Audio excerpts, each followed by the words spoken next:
first career triple-double. Man. How much have you wanted that since you got in the league? I never thought of it. I mean, obviously my first year, I was a passer, and I've kind of been a passer all my career. I came out of high school as the #1 wing, and trying to get back to that. I'm trying to get back to being super versatile. And Tyler made that emphasis early on in the season. And I didn't understand it, and I really was kind of confused and trying to figure it out. And I'm still figuring it out.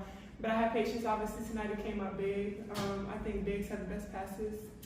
So I'm just super excited, and to add it with the win just feels really good. When you got the last assist, you put up 10 fingers. Was that related? Did you know in the moment? Well, somebody came up to me and said that I had one more, and then she made it, and I knew somebody was going to get it because I knew they were going to make a shot. So we made a lot of great shots tonight, so I knew it was coming. And broadening your game, I mean, it seems like this whole week you have shown different parts of that. Yeah. You showed some mid to outside shooting in Brooklyn, and in this game tonight.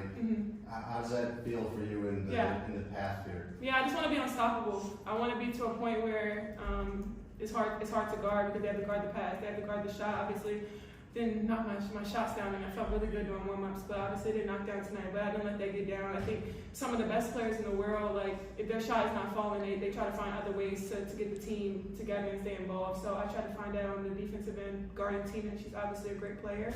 And then being able to rebound and pass, which is something I try to emphasize with them.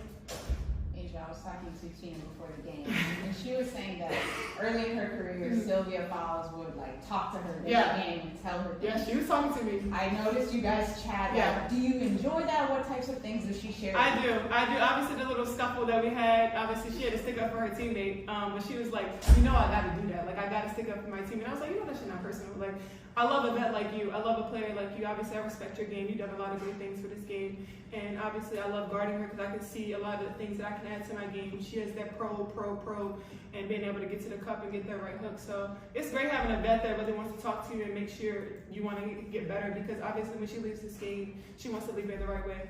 Hailey, you do whatever they ask you to do, but playing two guard today, how natural was that for you? I mean, is there a connection between that and the scoring, just feeling like you're in your natural role? I actually am not naturally a 2 anymore. I think I'm more naturally a 1 at this point. But really the reason that we have tried to do it, just talking with the coaching staff, is they're trying to get me more opportunities off the triple threat catch instead of always having a live dribble. And trying to mix it up where it's like 50-50 instead of 90-10. So really, we're just trying, me and Ariel or whatever that other guard tandem may be, we're just playing naturally to mix up who's bringing the ball up on a live dribble and who gets to play at a triple threat. And obviously, I specialize in triple threat. I think playing out of jabs and my body and my footwork. So I think that helped me get to spots tonight, and also obviously Angel was facilitating and found everybody. So I mean, I made a lot of open shots, and that was my job tonight. Can either of you guys speak to how it was closing out that fourth quarter and just how y'all were able to do that? Yeah, I told them we had that timeout that 12 points can flip easy. And there was 4 minutes left, and we know how it feels to be up and then go back down. So staying poised at the right time. Obviously, I think talking to Hailey the whole time, like, you're a rookie, but your opportunity is to rise. Like, you have to step up to the plate and maximize your opportunity. And tonight she maximized that. And she's been ready all year. And just being able to see that and keep her poised. Like, you never know. Any night with this team, you can get anybody's best night. So I'm just super proud of this team where we are. But it's just the beginning of it. And then Hailey, speaking of that opportunity, just how have you been able to stay ready when coming off the bench and contribute to this team? Yeah, I mean, I think I've had opportunities that I haven't necessarily been ready for this year, but it is what it is. It's all a journey, and those times that I wasn't ready when I had an opportunity in the games to come in and impact, I watched the film and I learned from it. And I have people on the team like Angel, like Sue, like Rachel Banham, who are continually talking to me and telling me that when it comes again, we want you to try again. Never lose that edge. And I've been in a good flow state this week, and so I was excited, and I figured if I came out and played well, he might give me some more minutes, and it was feeling good. I was in a flow, so hopefully I can carry it over to next game. Angel, did you come in with a little extra fire to him? You're always a very passionate player, but it just looked like I was hungry. It looked like a little more. I'm hungry for a win. Like 2-7. Like, we played a song before the game. Well, not a song before the game. Coach kind of told us before the game. In the 90s, there was music. All the music was desperate. Men were desperate. and they were desperate, and we were desperate tonight. And we played a song that was desperate in the locker room. Men are desperate. Right. In the 90s, they were pretty desperate. They was outside the house with a boombox, and you know. I wasn't alive yet, but you know. Yeah. But yeah, we were super desperate tonight. 2-7. Like we wanted this one bad, and we knew we could come in here and get that. And after a long trip, it was this hell getting here, as you guys all know. We wanted this bad, and going home with the win feels really good. And Angel, I talked to Elizabeth before the game, and she seemed to take a lot of pride in specifically mentoring you and Camilla, because you guys play such similar positions. So if you could talk a little bit about what it's meant to have a leader like her on the team, and what you've kind of learned from her both on and off the court. Yeah, she's great. It's very hard to get her out of her emotions. Obviously, she stays even the whole entire time. And you need a player like that, because I'm energy. I'm always going, I'm always loud. And Ewo just stays the course the whole time. Obviously, she doesn't complain. She doesn't do anything out of her story. Obviously, she takes her time around the basket, and I watch her too. Like, her and Tina, they have that nice probe. They take their time around the basket and get that nice hook, and I try to look at that with Ewo in her game. So she's been a great mentor for me and Camilla, and just being able to have that has really helped us. For sure. And how have you kind of balanced like this pressure on you of, you know, being a high draft pick and like all this outside noise and playing such a key role early on in your career while you're still trying to learn and develop? Yeah, just staying the course, having great teammates. Sky has done a great job being able to have my back through everything. I love being here. I enjoy it. Obviously, it's been a bumpy road and it hasn't been easy for us, but I want everybody to continue to trust the process. We got to trust the process. Coach Starkey, Bob Starkey, he texted me the other day and was like, look at the best players. They always struggle. They always have struggled with a crazy season their first couple of years. Simone, look at Asia, like all the best players. When you're a top draft pick, you get drafted to one of the worst teams. So not saying that we're the worst team, but I'm just saying it's going to be take time for us to get better and be patient. I want the fans to like just be patient with us. Like it's going to take time. We're trying to get better every day and give us some grace. Hailey, I think it was the first shot you hit. It was a 3 on the left side. Was it the first shot? Mm-hmm. You kind of got the ball in an awkward position, gathered yourself, got it. Was that a moment where you just felt like, I'm really poised, I really got it going today? Yeah, I mean, honestly, I felt that way when I went to warm up today. Sometimes when you play and you're a player, like you just know when you have that feeling. And I just had that feeling today. I had it yesterday in practice. I actually felt pretty good in my minutes against Atlanta. So, I felt like if I could just carry over a calm state of mind where I'm literally just playing instinctually, that was my goal today. So I knew I was just going to play off my instincts, and I felt good in warm-ups. Just quickly on Michaela, she had a really nice night today. What did you guys see from her? Obviously, that's another great player that just never complains. She's the biggest cheerleader on the bench.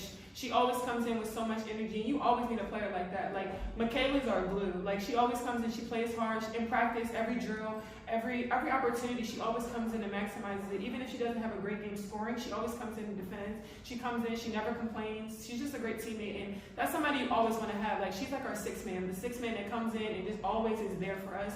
And I really love that from Michaela because obviously, she was rookie of the year. She came in and great, and obviously things have just been up and down for her, but she's never put her head down. She's always put her head down and worked and just maximized everything. So I'm super proud of her.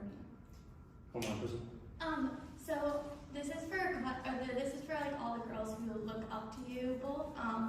And I was just wondering, obviously it's been a tough start to the season. You both face a lot of pressure. What are mental tools that you both use that help you stay focused on basketball? Yeah, for me, I think I pray a lot. I kind of just try to pray and stay the course. I trust God. I don't think He would give me anything that I couldn't handle. I always say, no weapon formed against me shall prosper. And I think that as long as I continue to stay the course and trust the process, I know things are going to work out. Not at my speed, but at God's speed. So I just take my time to do that. We got number 2 on Zoom. Oh, sorry. Yeah, no, along with what Angel said, faith is huge. I think believing in something greater than yourself or believing in connection to things outside of basketball is huge. And at the end of the day, no matter the battle, the hardship I face on the court, at the end of the day, I serve a good God. And so I take comfort in that. So, faith for me is huge, but if it's not faith for other people, just connect spirituality, enjoy things outside of what you specialize in. I'm sorry if you were asked this already, but best moment of your rookie season too? Oh, I don't know. Yeah, I guess. It was fun. Obviously, winning. Anytime we win, I think even when we played Dallas, getting wins is the best feeling.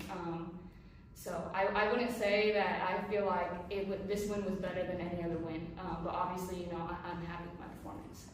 We've got time for a couple on Zoom. Carly and Steven, please. One apiece, please. Hi, players. There was a timeout that March called around the 7:30 mark in the first quarter after Connecticut got out to a run, and then shortly after that, you guys just came out incredibly poised the rest of the game. What was said in that first quarter timeout that helped you guys lock in? I don't remember. I ain't gonna lie.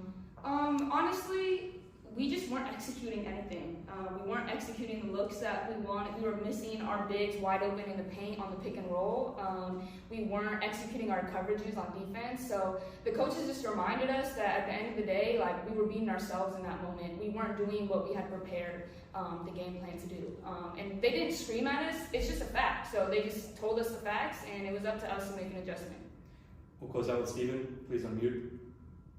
Hey y'all, one quick one for Angel. So, you know, we talked about the playmaking a whole lot this season and last season.